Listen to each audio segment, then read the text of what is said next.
जब अल्लाह के नबी हजरत मोहम्मद सल्लल्लाहु अलैहि वसल्लम के एक इशारे से नदी में रास्ता बन गया और फिर जब नन्हे मोहम्मद अपने चचा के घर पहुंचे तो वहां ऐसा क्या हुआ कि रिस्क की बारिश होने लगी। चलिए जानते हैं।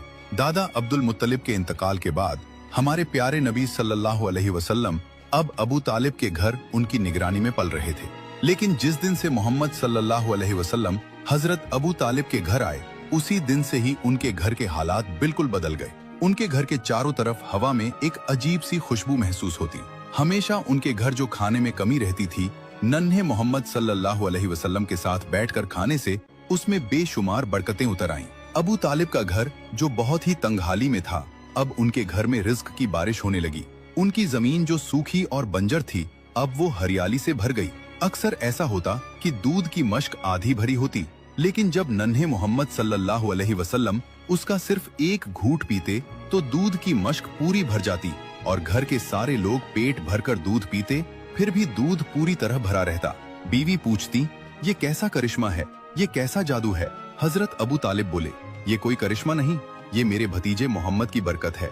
अबू तालिब जब बच्चों को मोहम्मद सल्लल्लाहु अलैहि वसल्लम के साथ खेलते देखते तो उनके दिल में एक अजीब सा सुकून का एहसास होता। वो अपने दिल ही दिल में कहते, ये बच्चा अजीब है, अल्लाह ताला इस बच्चे को किसी बड़े काम के लिए तैयार कर रहा है।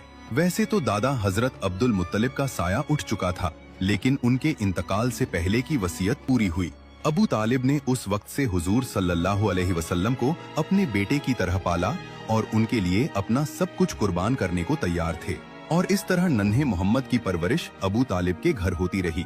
जब आप सल्लल्लाहु अलैहि वसल्लम की उम्र 10 साल हुई तो आप अपने चचा जुबैर के साथ यमन की तरफ सफर के लिए निकले।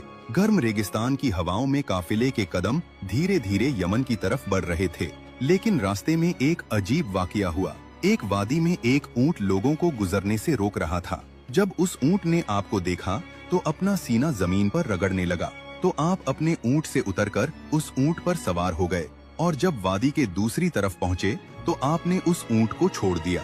जब आप काफिले के साथ सफर से वापस लौटे तो देखा कि वो वादी पानी से भर गया है। आपने काफिले वालों से कहा, सारे लोग मेरे पीछे पीछे आ जाओ। जब आपने उस वादी में अपना पहला कदम रखा तभी अल्लाह ताला ने अपना करिश्मा दिखाया और पानी को एक ही लम्हे में खुश्क कर दिया। हजरत मोहम्मद सल्लल्लाहु अलैहि वसल्लम और काफिले के लोग आसानी से वादी पार कर गए। जब काफिला सलामती के साथ मक्का लौटा तो लोगों ने सारा वाकया शहर वालों को सुनाया। तो लोगों ने कहा, इस बच्चे की शान बहुत निराली है।